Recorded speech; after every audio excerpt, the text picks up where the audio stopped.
Welcome everyone. I, Dr. Anjali Saxena, welcome you all. Dear learners, in this video lecture series, we will discuss 2 marks questions. In today's video, we will discuss Unit 5 of AKTU syllabus. Unit 5, in which topics are polymer and organometallic compound. इस chapter से related जितने भी 2 marks के question हैं, चाहे वो section A में आते हैं या सेक्शन बी या सी, कहीं भी आते हैं और 2 मार्क्स के लिए कंट्रीब्यूट करते हैं, आज हम उन सभी क्वेश्चंस को डिस्कस करने जा रहे हैं।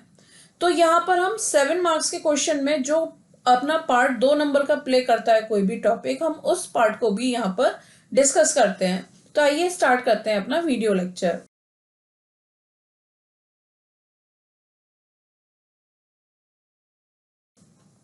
यूनिट 5 2 चैप्टर से मिलकर बना हुआ है, जो कि है material chemistry and organometallic compounds. आज हम इन 2 चैप्टर के 2 मार्क्स के क्वेश्चन डिस्कस करने जा रहे हैं। इन सभी टॉपिक्स की डिटेल्ड वीडियो लेक्चर्स अवेलेबल है यूनिट 5 की प्लेलिस्ट में। मेरे सारे अपडेटेड यूनिट्स की प्लेलिस्ट अवेलेबल है, जितने भी एकेटीयू का लेटेस्ट सिलेबस है। आप एकेटीयू सेक्शन के अंदर यूनिट वाइज इन टॉपिक्स को स्टडी कर सकते हैं। मेरी 1 शॉट की वीडियोस भी अवेलेबल हैं, जिसमें मैंने सारे टॉपिक्स को एक साथ कवर किया है। वहां पर इस टॉपिक का केवल LI ALH4 ऐसा होगा जो नहीं होगा, क्योंकि उस टाइम ये सिलेबस में नहीं था। बाकी सभी टॉपिक्स मैंने वहां कवर किए हुए हैं। इसके अलावा जितने भी 7 मार्क्स के क्वेश्चन हैं, उनको भी मैंने वहां डिस्कस किया है। मेरी एक प्लेलिस्ट है जिसमें मैंने पुरानी यूनिवर्सिटी के क्वेश्चंस को भी सॉल्व किया हुआ है, तो वहां पर आप इन सभी को देख सकते हैं। आइए स्टार्ट करते हैं अपने इस टॉपिक के 2 मार्क्स के क्वेश्चन। तो देखते हैं सबसे पहला क्वेश्चन, जहां हमारा सबसे पहला क्वेश्चन आता है, डिफाइन द टर्म पॉलीमर या पॉलीमराइजेशन या monomer, repeat unit, degree of polymerisation, functionality. यहाँ पर ये बेसिक टर्म्स है पॉलीमर की, और इन पर कोई ना कोई एक 2 नंबर का क्वेश्चन बनता है। जब भी पॉलीमर का 7 नंबर का क्वेश्चन आए, या फिर फंक्शनैलिटी से रिलेटेड 2 मार्क्स का क्वेश्चन आपको सेक्शन ए में भी दिखाई दे सकता है। तो हमसे यहाँ पर पूछा है कि define the terms polymer. Polymer क्या होता है, हमें ये डिफाइन करना है।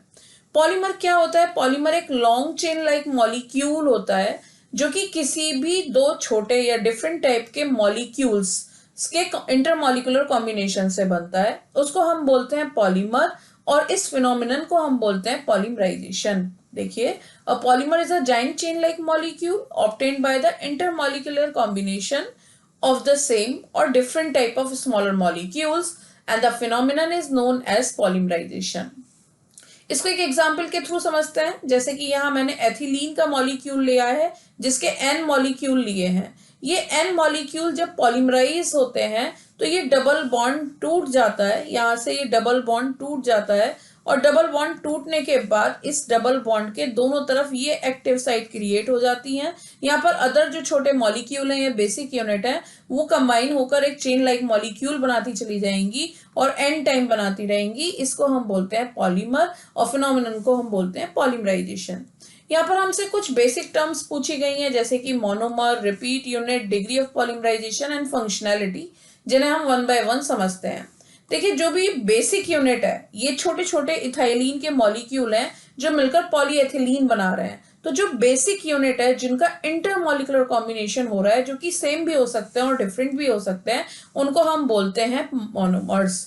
तो मोनोमर क्या है? Monomer is the smallest building unit of a polymer.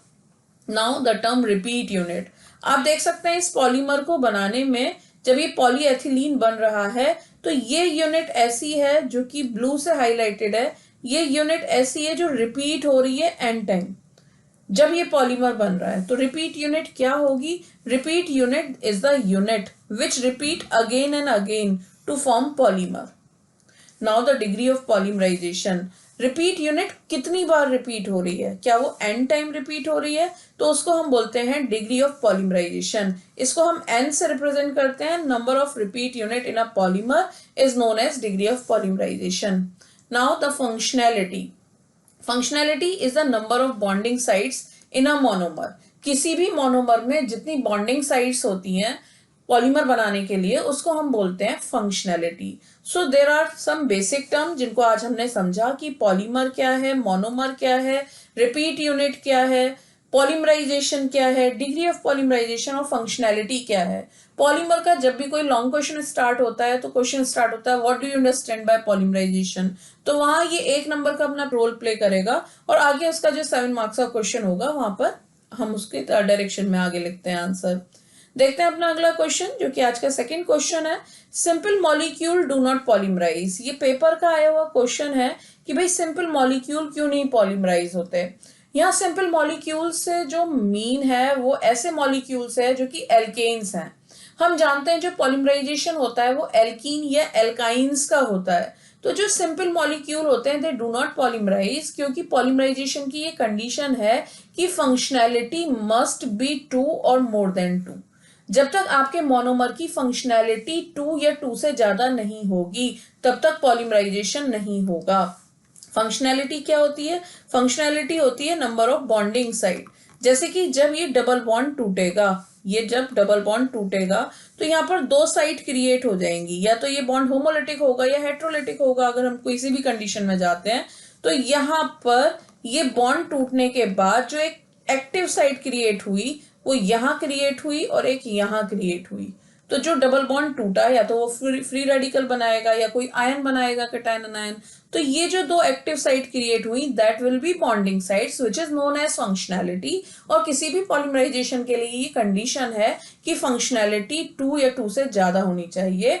That's why simple molecule do not polymerise. यही रीजन है जो सिंपल मॉलिक्यूल हैं वो पॉलीमराइज नहीं होते हैं। आइए बढ़ते हैं अपने थर्ड क्वेश्चन की तरफ।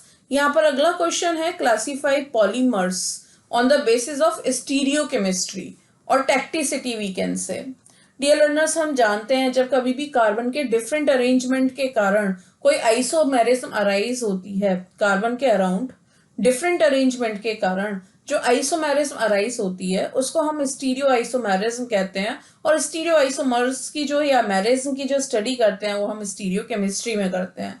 तो डिफरेंट अरेंजमेंट के कारण यहाँ पर टैक्टिसिटी भी हमें वर्ड समझना है। तो देखते हैं ये टैक्टिसिटी या classification of polymer on the basis of stereochemistry क्या है। सबसे पहला पॉइंट कि the orientation of monomeric unit in a polymer molecule can take place in an orderly or disorderly fashion with respect to the main chain. This is known as tacticity or we can say stereochemistry. For example, मान लीजिए एक polymer है और वो polymer कुछ इस तरीके से मिलके बना हुआ है कि ये कार्बन की चेन बनती चली जा रही है एक पॉलीमर में। डबल बॉन्ड जैसे एथिलीन का था, डबल बॉन्ड टूट गया और n मॉलिक्यूल अरेंज हो गए।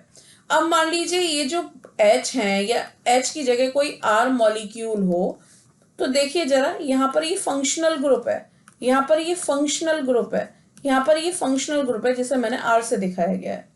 तो ये जो फंक्शनल ग्रुप है इनका ओरिएंटेशन क्या है पॉलीमर में, या मोनोमेरिक यूनिट का ओरिएंटेशन क्या है पॉलीमर में, इसको हम बोलते हैं टैक्टिसिटी। देखिए मान लीजिए कोई मॉलिक्यूल है इस तरीके का सपोज, ठीक। अब दूसरा एक मॉलिक्यूल है जो कि है इस तरीके से।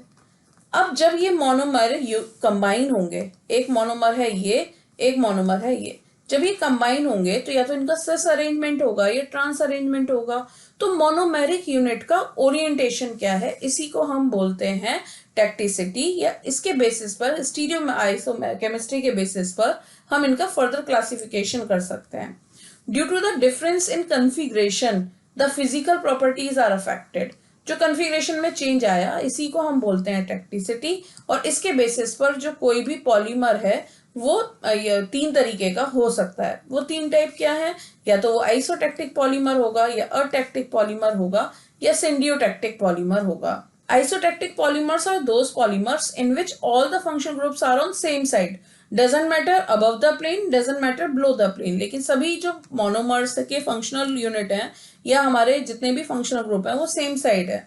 फॉर एग्जाम्पल जैसे मैंने अभी भी थोड़ी देर पहले एक आपको दिखाया था एग्जाम्पल, मान लीजिए ये कोई पॉलीमर है और इस पर एक R फंक्शनल ग्रुप प्रेजेंट है।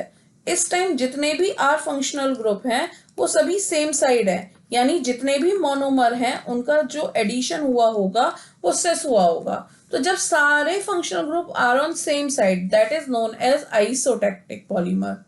अटैक्टिक polymers are those polymers in which all functional groups are present randomly. मान लीजिए ये एक फंक्शनल ग्रुप है, यहाँ पर कार्बन की मेन चेन है सपोज, और इस पर जो फंक्शनल ग्रुप है यहाँ पर अबव द प्लेन है, यहाँ पर बिलो द प्लेन है, अब यहाँ पर फिर बिलो द प्लेन है। तो आप देख रहे हैं कोई डेफिनेट अरेंजमेंट हमें यहाँ पर नहीं दिखाई दे रहा है कि यहाँ पर कभी सिस हो गया होगा एडिशन, कभी ट्रांस हो गया होगा, तो इनको बोलते हैं अटैक्टिक पॉलीमर।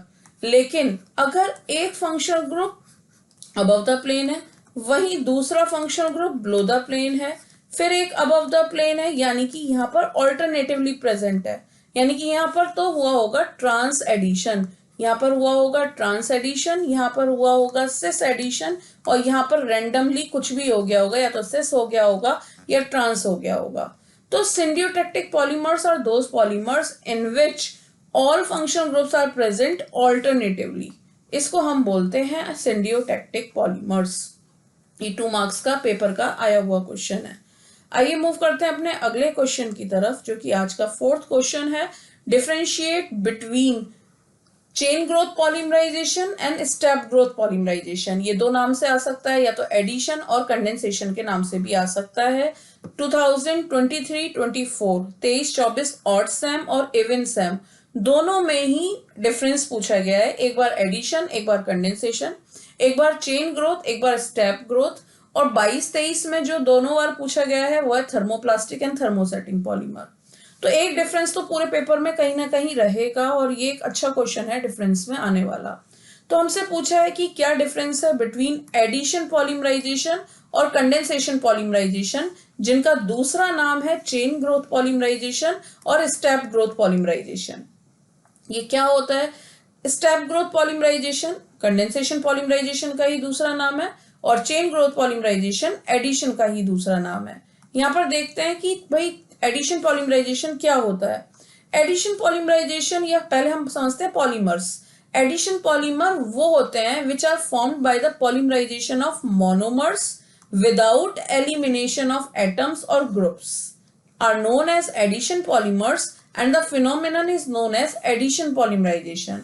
यानी कि जब जब पॉलीमराइजेशन हुआ हो और लेकिन एलिमिनेशन ऑफ फंक्शनल ग्रुप ना हुआ हो, जैसे कि हमने अभी इथाइलीन से पॉलीइथाइलीन का बनना देखा, यहाँ पर n मॉलिक्यूल कंबाइन हो रहे थे और ये एक इस तरीके से यूनिट रिपीट हो रही थी n टाइम। तो यहाँ पर कोई भी बाई प्रोडक्ट रिमूव नहीं हुआ है। जब कभी भी ये प्रोसीजर होगा, इसको हम बोलेंगे एडिशन पॉलीमर, और इस फिनोमिनन को हम बोलेंगे एडिशन पॉलीमराइजेशन। देखते हैं कंडेंसेशन पॉलीमराइजेशन क्या होता है। कंडेंसेशन पॉलीमराइजेशन या condensation polymers are those polymers which are formed by the polymerization of monomers with elimination of small molecules like water, HCl, ethyl alcohol या methyl alcohol etc.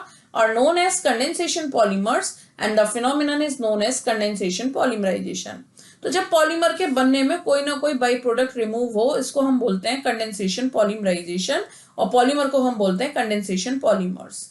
जैसे कि हम डेक्रोन का example देख सकते हैं, यहाँ पर इथाइलिन ग्लाइकॉल लिखा हुआ है, यहाँ पर टेरिथैलिक एसिड लिखा हुआ है। यहाँ पर आप देख सकते हैं जब ये OH और यहाँ से H रिमूव होगा, तब यहाँ पर ये दोनों के बीच में बॉन्ड बन जाएगा। यहाँ से वाटर रिमूव हुआ होगा, यहाँ से H रिमूव हुआ होगा, यहाँ से OH रिमूव हुआ होगा, जिससे कि ये डेक्रोन बना है, जिसका दूसरा नाम है टेरिलीन। तो आप देख सकते हैं यहाँ पर कोई ना कोई बाई प्रोडक्ट रिमूव हो रहा है किसी प्रोडक्ट के बनने के दौरान, तो इसी को हम बोलते हैं कंडेंसेशन पॉलीमर, और फिनोमिनन को हम बोलते हैं कंडेंसेशन पॉलीमराइजेशन। इसके बहुत सारे एग्जाम्पल देख सकते हैं, जैसे कि PVC, PAN, ब्यूनान, ब्यूनास, ये एडिशन पॉलीमराइजेशन के एग्जाम्पल हैं। जबकि जितने भी नायलॉन है, चाहे नायलॉन 6,6 हो, 6,10 हो, 6 हो, ये सभी क्या है? कंडेंसेशन पॉलीमराइजेशन के एग्जाम्पल हैं। डेक्रोन, टेरिलीन, केवलार, ये सभी कंडेंसेशन पॉलीमर के एग्जाम्पल हैं। तो एक अच्छा क्वेश्चन है, इसको जरूर तैयार करके जाइएगा। आइए मूव करते हैं अगले क्वेश्चन की तरफ, विच इज अगला question, differentiation between the thermosetting and thermoplastic polymer. Thermosetting and thermoplastic polymer के बीच में डिफरेंस। ये डिफरेंस एक अच्छा क्वेश्चन है, या तो एडिशन या ये, इन दोनों में से एक डिफरेंस आपको पेपर में दिखाई दे सकता है। देखते हैं थर्मोप्लास्टिक पॉलीमर क्या होते हैं। देखिए, thermoplastic polymers are those polymers which are on heating. जब उनको हम हीट करते हैं तो वो सॉफ्ट हो जाते हैं, जबकि उनको कूल किए जाने पर वो हार्ड हो जाते हैं। which are soften on heating and harden on cooling. They are known as thermoplastic. जबकि इनका जो उल्टा होता है वो होते हैं thermosetting polymer. Thermosetting polymer क्या होते हैं? Which once harden cannot be softened again. They are known as thermosets. होता क्या है, जो थर्मोप्लास्टिक होते हैं उनके दो लेयर के बीच में वीक वंडर वॉल फोर्सेस पाए जाते हैं. जब हम उनको हीट करते हैं तो वो अट्रैक्शंस टूट जाते हैं और ये जिस शेप में हम ढालना चाहें उस शेप में ढल जाते हैं सॉफ्ट होने के कारण. ये सॉफ्ट होते हैं फिर हार्ड हो जाते हैं. लेकिन यहाँ पर क्या होता है, थर्मोसेटिंग में दो लेयर के बीच में प्योर कोवेलेंट बॉन्ड पाया जाता है. जो एक जैसे जो कार्बन की चेन है इनके बीच में प्योर कोवेलेंट बॉन्ड पाया जाता है. अब जब ये बॉन्ड टूट के जैसे सेट हो जाएगा इनको फिर से रीशेप नहीं किया जा सकता. यानी कि जो थर्मोप्लास्टिक पॉलीमर होते हैं they can be reshape again and again, जबकि they can't be reshape thermosetting polymer. देखिए ऑन हीटिंग क्या होता है, जो सेकेंडरी बॉन्ड होते हैं they break, hence they get soften. जबकि यहाँ क्या होगा, on heating thermosets undergo hardening rather than softening because of setting of covalent bonds. Covalent bond set हो जाते हैं. इनके एग्जाम्पल देख लेते हैं. जो थर्मोप्लास्टिक है जनरली एडिशन पॉलीमर्स जो होते हैं वो थर्मोप्लास्टिक के एग्जाम्पल होते हैं, जबकि जो कंडेंसेशन होते हैं वो थर्मोसेटिंग के होते हैं. तो polyethylene, PVC, PMMA they all are thermoplastic polymer.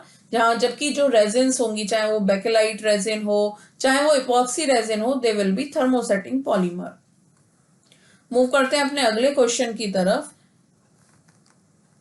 अगला क्वेश्चन है हमारा 6th question. Write down the monomer unit of blank polymer. तो यहाँ कोई भी पॉलीमर आपसे पूछा जा सकता है. ये 2 नंबर में आने वाला सबसे ज्यादा क्वेश्चन है और 7 नंबर में भी आपको ये दिखाई देगा, वहां पर 2-3 पॉलीमर का कॉम्बिनेशन बना दिया जाता है. तो आपसे कोई पॉलीमर देंगे और उसकी मोनोमेरिक यूनिट पूछ लेंगे. जो मोनोमर या पॉलीमर सबसे ज्यादा इंपॉर्टेंट है जो आपको करके जाने ही चाहिए, सबसे पहले आप डेक्रोन तो बिल्कुल करके जाइए जिसका दूसरा नाम है टेरिलीन या इसको हम पीईटी के नाम से जानते हैं. एक आपको ये 100% मिलेगा. केवलार आपको जरूर मिल सकता है. इसके अलावा आपको एक मिलेगा कोई भी नायलॉन, एक मिलेगा आपको कोई भी ब्यूना एन, या तो ब्यूना एन या ब्यूना एस. इसके अलावा प्लेक्सी ग्लास जिसे आप पीएमएमए के नाम से भी जानते हैं, जिसे आप ल्यूसाइट के नाम से भी जानते हैं. तो बहुत सारे इसके नाम हैं, इनको आप जरूर करके जाइएगा. इन पॉलीमर को तो बिल्कुल मत छोड़ के जाइएगा. तो 3-4 पूछे जाते हैं जिसमें या तो पॉलीमराइजेशन पूछ लेगा या मोनोमेरिक यूनिट पूछ लेगा विद देयर एप्लीकेशन. तो और 2 नंबर में आएगा तो इनकी मोनोमेरिक यूनिट पूछ ली जाती हैं. तो इनके वीडियो लेक्चर्स अवेलेबल हैं, ये आप वहां से कवर करिए. ये सारे पॉलीमर मैंने कवर किए हुए हैं, इनको आप जरूर करके दे जाइएगा. जो स्क्रीन पर दिखाई दे रहे हैं इनमें से आपको जरूर मिलेगा. मूव करते हैं अगले क्वेश्चन की तरफ जो कि आज का हमारा 7th क्वेश्चन है. Will you prefer to polymerize acrylonitrile in cationic और अनाइनिक कंडीशन. पहले तो देखते हैं कि भाई ये एक्राइलोनाइट्राइल है क्या. एक्राइलोनाइट्राइल यानी कि CH2 डबल बॉन्ड CH जिसका एक HCN ग्रुप से रिप्लेस हो गया हो, इसका नाम है एक्राइलोनाइट्राइल. अब इसको जब पॉलीमराइज करेंगे, सपोज N मॉलिक्यूल हैं इसके, तो ये CH डबल बॉन्ड टूट जाएगा. जब डबल बॉन्ड टूट जाएगा तो ये 2 बॉन्डिंग साइट बन जाएंगी और ये इस तरीके से अगेन एडिशन होता चला जाएगा और ये रिपीट यूनिट बन जाएगा. इसको बोलते हैं पॉलीएक्राइलोनाइट्राइल. तो यहाँ क्वेश्चन ये है, will you prefer to polymerize acrylonitrile in cationic और अनाइनिक कंडीशन. ये पेपर का आया हुआ क्वेश्चन है, इंपॉर्टेंट क्वेश्चन है. देखिए अगर इसका पॉलीमराइजेशन कराया जाए तो अनाइनिक पॉलीमराइजेशन होगा, लेकिन हमसे पूछा विल यू प्रिफर. तो पॉइंट ये है जब कभी भी अनाइनिक पॉलीमराइजेशन होता है तो लिविंग कैरेक्टर जो होता है वो खत्म हो जाता है किसी भी पॉलीमर का. इसका क्या मीनिंग है? इसका मीनिंग ये है कि सबसे पहली बात तो no we will not prefer to polymerize acrylonitrile in cationic और अनाइनिक कंडीशन, क्योंकि अनाइनिक कंडीशन में एक्राइलोनाइट्राइल का लिविंग कैरेक्टर का लॉस हो जाता है. लिविंग कैरेक्टर या लिविंगनेस क्या होती है? जो पॉलीमर जिस वेल नोन प्रॉपर्टी के लिए जाना जाता है उसकी लिविंगनेस कहलाती है. जैसे कि जो एक्राइलोनाइट्राइल है वो अपनी रिजिडिटी और टफनेस के लिए जाना जाता है. तो जब जब एक्राइलोनाइट्राइल का अनाइनिक पॉलीमराइजेशन होता है तो साइड रिएक्शंस के कारण क्या होता है, इसका लिविंगनेस जो होती है वो खत्म हो जाती है, यानी कि रिजिडिटी और टफनेस ये शो नहीं करता। जबकि अगर वही पॉलीमराइजेशन जब फ्री रेडिकल पॉलीमराइजेशन होता है तो that polymer is of superior quality, वो अपनी लिविंगनेस शो करता है। तो इसीलिए we will not prefer to polymerize acrylonitrile in cationic और anionic condition. So this is the answer of that question कि एक्राइलोनाइट्राइल का पॉलीमराइजेशन हम प्रेफर करेंगे कटाइनिक और अनाइनिक कंडीशन में या नहीं। आइए मूव करते हैं अपने अगले क्वेश्चन की तरफ। What do you understand by polymer blends? 2 number का आने वाला क्वेश्चन सेक्शन ए का अपनी जगह बनाएगा। ये क्वेश्चन काफी 3-4 पेपर से ये नहीं आया है ब्लेंड। तो देखते हैं कि पॉलीमर ब्लेंड क्या होता है। Polymer blend we can say is any physical mixture. इसको पॉली ब्लेंड के नाम से भी जानते हैं, पॉलीमर ब्लेंड के नाम से भी जानते हैं। ये क्या होता है, ये फिजिकल मिक्सचर होता है 2 और मोर डिफरेंट पॉलीमर्स का और कोपॉलीमर्स का that are not linked by covalent bond। Covalent bond से जुड़े हुए नहीं होते हैं। 2 से ज्यादा पॉलीमर को जब फिजिकल मिक्सचर जिनके बीच में इंटरमॉलिक्यूलर कॉम्बिनेशन ना हुआ हो उस मिक्सचर को हम बोलते हैं पॉलीमर ब्लेंड। ये क्या होते हैं, ये 2 टाइप के होते हैं। एक तो होते हैं मिसिबल पॉलीमर ब्लेंड और एक होते हैं इमिसिबल पॉलीमर ब्लेंड। हम जानते हैं ऐसे पॉलीमर ब्लेंड जो कि एक common glass transition temperature show करते हैं intermediate of their components, they are known as miscible polymer blends. जबकि इमिसिबल पॉलीमर ब्लेंड्स क्या होते हैं, एक से ज्यादा ग्लास ट्रांजिशन टेम्परेचर, यानी कि इंडिविजुअल पॉलीमर अपना अपना ग्लास ट्रांजिशन टेम्परेचर शो करता है, उसको हम बोलते हैं इमिसिबल पॉलीमर ब्लेंड। मूव करते हैं अपने 10th क्वेश्चन की तरफ जो कि है define biodegradable polymer. Biodegradable polymer क्या होते हैं, ये 2 नंबर का एक बहुत अच्छा क्वेश्चन है। ये 5 मार्क्स में भी आपको दिखाई दे सकता है, वहां भी ये डेफिनेशन 2 नंबर में अपना रोल या क्वेश्चन के अकॉर्डिंग 1 नंबर में अपना रोल प्ले करेगी। देखिए, biodegradable polymers are those polymers which get decompose by the process of degradation और बायोडिग्रेडेशन, जिनका बायोलॉजिकली डिग्रेडेशन हो सके उन पॉलीमर को हम बायोडिग्रेडेबल पॉलीमर बोलते हैं। ये क्या होता है biodegradation, the process carried out by biological system like algae, bacteria, where a polymer chain is cleaved via a enzymatic activity। तो इन बैक्टीरिया या बायोलॉजिकल सिस्टम की एंजाइमेटिक एक्टिविटी के थ्रू जब बॉन्ड फिशन होता है उसको हम बोलते हैं बायोडिग्रेडेशन। ये जो बायोडिग्रेडेबल पॉलीमर के एग्जाम्पल हैं जैसे कि Biopol resin, Dextron, These are the example of biodegradable polymers। एक अच्छा क्वेश्चन आने की उम्मीद। मूव करते हैं 11th क्वेश्चन की तरफ। 11th क्वेश्चन है तो discuss the chemistry of vulcanisation. Vulcanisation की केमिस्ट्री, पहले तो हम जान लें कि भाई वल्केनाइजेशन क्या होता है। वल्केनाइजेशन एक ऐसा प्रोसेस होता है जिसमें हम नेचुरल रबर की क्वालिटी को इम्प्रूव करने के लिए नेचुरल रबर को सल्फर या सल्फर के कंपाउंड के साथ 150 डिग्री सेंटीग्रेड पर हीट करते हैं, जिससे कि हमें क्रॉस लिंक रबर मिलती है। और क्रॉस लिंक रबर जो होती है उसी को हम बोलते हैं वल्केनाइज रबर, और इस प्रोसेस को हम बोलते हैं वल्केनाइजेशन। देखिए, जो नेचुरल रबर होती है, नेचुरल रबर को सल्फर के साथ हीट करने पर, पहली पॉइंट तो ये है, हम देखें कि भाई नेचुरल रबर क्या होती है। ये मॉलिक्यूल जो मैं इस वक्त लिख रही हूं ये है आइसोप्रीन का। एडिशन के कारण जो पॉलीमराइजेशन होगा, जब आइसोप्रीन के n मॉलिक्यूल पॉलीमराइज होंगे तो यहाँ ये डबल बॉन्ड टूटेगा जिससे कि ये 2 एक्टिव साइट बन जाएंगी, ये डबल बॉन्ड टूटेगा जिससे ये 2 एक्टिव साइट बन जाएंगी। तो कुछ पॉलीमराइजेशन इस तरीके से होता है, ये CH2 सिंगल बॉन्ड C, यहाँ पर ये डबल बॉन्ड शिफ्ट हो जाता है, ये जो एक्टिव साइट है ये आपस में बॉन्ड बना लेती है, ये होगा CH2, यहाँ पर है ये CH3। अब ये जो पॉलीमराइजेशन होके बना पॉलीआइसोप्रीन, ये है isoprene monomer of natural rubber, ये है पॉलीआइसोप्रीन। तो जो पॉलीआइसोप्रीन या नेचुरल रबर है इसमें ये डबल बॉन्ड प्रेजेंट होता है। ये जो डबल बॉन्ड है यही परेशानी का सबसे बड़ा कारण है। इसकी वजह से नेचुरल रबर में बहुत सारी ड्रॉबैक होती हैं और इन ड्रॉबैक को दूर करने के लिए नेचुरल रबर को आप सल्फर या सल्फर के कंपाउंड के साथ हीट करते हो। तो देख सकते हो आप, मैंने यहाँ पर पॉलीआइसोप्रीन का एक मॉलिक्यूल बना रखा है, ये दूसरा मॉलिक्यूल बना रखा है। जब इसे सल्फर के साथ हीट करते हैं 150 डिग्री सेंटीग्रेड पर तो यहाँ पर पॉलीसल्फाइड लिंकेज बन गई है, क्रॉस लिंक्ड रबर बन गई है। इस प्रोसेस का नाम है वल्केनाइजेशन। आइए मूव करते हैं अपने अगले क्वेश्चन की तरफ। यहाँ मेरा एक क्वेश्चन नंबर गलत टाइप होके चल रहा है, यहाँ पर ये 12th क्वेश्चन है एक्चुअली। तो पॉइंट ये है, why Teflon is highly chemical resistant.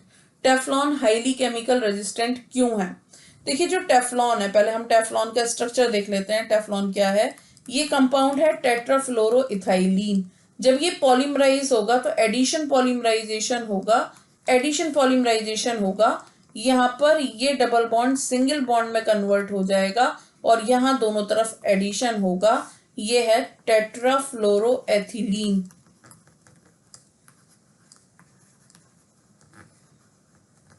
और इस कंपाउंड का नाम है पॉली टेट्राफ्लोरोइथाइलीन,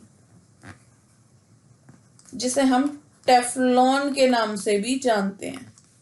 तो ये टेफ्लॉन होता है, इसमें फ्लोराइड बहुत हाईली इलेक्ट्रोनेगेटिव एटम है, जिसके कारण इसकी कार्बन से जो बॉन्डिंग होती है वो बहुत स्ट्रांग होती है, जिसकी वजह से ये हाईली केमिकल रेजिस्टेंट होता है। सो टेफ्लॉन को हाईली केमिकल रेजिस्टेंट बोल दें या केमिकली इनएक्टिव बोल दें, तो ये इनर्ट बोल दें, तो इसका आंसर ये फ्लोरीन की प्रेजेंस है, due to the presence of highly electronegative fluorine atom. ठीक है, तो क्या होता है? This form a strong bond with the carbon atom, these bonds make it chemically inert और रेजिस्टेंट। मूव करते हैं अगले क्वेश्चन की तरफ।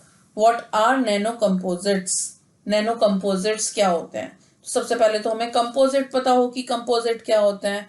कंपोजिट एक मल्टीफेस मटेरियल होते हैं, any multiphase material which consist of two और मोर फिजिकली एंड या और physically chemically distinct phases with an interface separating them, इसको हम बोलते हैं कंपोजिट्स। जैसे कि अगर हम पॉलीमर कंपोजिट की बात करें तो पॉलीमर कंपोजिट ये अलग अलग इन फेस का मिलके बना हुआ होता है, मल्टी फेस मटीरियल होता है और एक इंटरफेस इनको सेपरेट करती है। तो ये पॉलीमेरिक कंपोजिट है, जैसे कि मेटल, सिरेमिक और पॉलीमर से मिलके बने हुए हों। अब हमें पढ़ना है कि भाई नैनो कंपोजिट क्या होते हैं। तो नैनो कंपोजिट वो होंगे ऐसे कंपोजिट जो कि नैनो साइज के हों, यानी कि 10⁻⁹ मीटर के हों, उनको हम बोलते हैं नैनो कंपोजिट्स। मूव करते हैं अपने अगले क्वेश्चन की तरफ। एडवांटेजेस ऑफ कंपोजिट्स क्या हैं? They show excellent thermal property. जो कंपोजिट होते हैं they show excellent thermal property, excellent chemical property, excellent mechanical property, they are durable, versatile, cost effective and light weighted. जितने भी कंपोजिट होते हैं, तो these are the advantages of composites. Move करते हैं अपने नेक्स्ट क्वेश्चन की तरफ। Why dry ether is use as a solvent in the synthesis of Grignard reagent? ये ग्रिग्नार्ड रिएजेंट जो होता है उसके सिंथेसिस में आपका ये as a dry ether as a solvent क्यों यूज होता है? बहुत ही अच्छा क्वेश्चन है। 100% आपको ग्रिग्नार्ड के क्वेश्चन में ये दिखाई देगा। ग्रिग्नार्ड का क्वेश्चन एक आने वाला 100% आने वाला क्वेश्चन है। देखिए बहुत सिंपल सी बात है, ये जो ग्रिग्नार्ड रिएजेंट है इसका जो कार्बन होता है, पहले तो हम देखेंगे भाई ग्रिग्नार्ड रिएजेंट क्या है। ग्रिग्नार्ड रिएजेंट है आर, आप जानते हैं आर, Mg और X। ये आर क्या है? एल्किल ग्रुप है, यानी कि CnH2n+1। जैसे कि मैं इस वक्त कहूं CH3, Mg और X की कोई भी वैल्यू ले लूं, सपोज Br ले लूं। तो ये जो कार्बन है ये हाईली बेसिक इन नेचर होता है। हाईली बेसिक इन नेचर होने की वजह से इसको जैसे ही कोई एसिडिक प्रोटोन मिलेगा, यानी कि आप इसे किसी ऐसे सॉल्वेंट में सिंथेसाइज कर रहे हैं जो इसको H+ दे दे, वहां पर ये तुरंत उस H+ को एक्सेप्ट करके एल्केन में कन्वर्ट हो जाएगा, यानी कि ये किसी भी ऐसे सॉल्वेंट में स्टेबल नहीं होगा जो इसको एसिडिक प्रोटोन दे। वहीं जो ड्राई ईथर है वो ऐसा सॉल्वेंट है जिसके पास कोई भी एसिडिक प्रोटोन नहीं होता, जिसकी वजह से ग्रिग्नार्ड इसमें स्टेबलाइज होता है। That's why dry ether is used as a solvent in the synthesis of Grignard reagent. The Grignard carbon atom is highly basic and reacts with the acidic proton of polar solvents like water to give alkane। यही कारण है कि ether को as a solvent use किया जाता है। तो dear learners, यहाँ पर हमारे 2 चैप्टर थे, देख सकते हैं आप। 2 चैप्टर में से हमारे जो क्वेश्चन बनते हैं पॉलीमर में से, जितने भी क्वेश्चन पॉलीमर से बनते हैं या ग्रिग्नार्ड का 1-2 नंबर का 100% आने वाला क्वेश्चन, वो हमने आज डिस्कस किया है। आई होप आपको ये सारे पॉइंट समझ में आए होंगे। आप अपनी तैयारी इसी तरीके से कर रहे होंगे। 7 मार्क्स के इम्पोर्टेंट पॉइंट्स मैंने पहले भी बताई हुई है वीडियो, जिसका मैंने लिंक अपनी कम्युनिटी पर भी शेयर किया हुआ है, वहां से आप देख सकते हैं। अगर आपको ये वीडियोस पसंद आई हैं तो मेरे चैनल को लाइक, सब्सक्राइब और शेयर करना ना भूलें। Thank you very much everyone.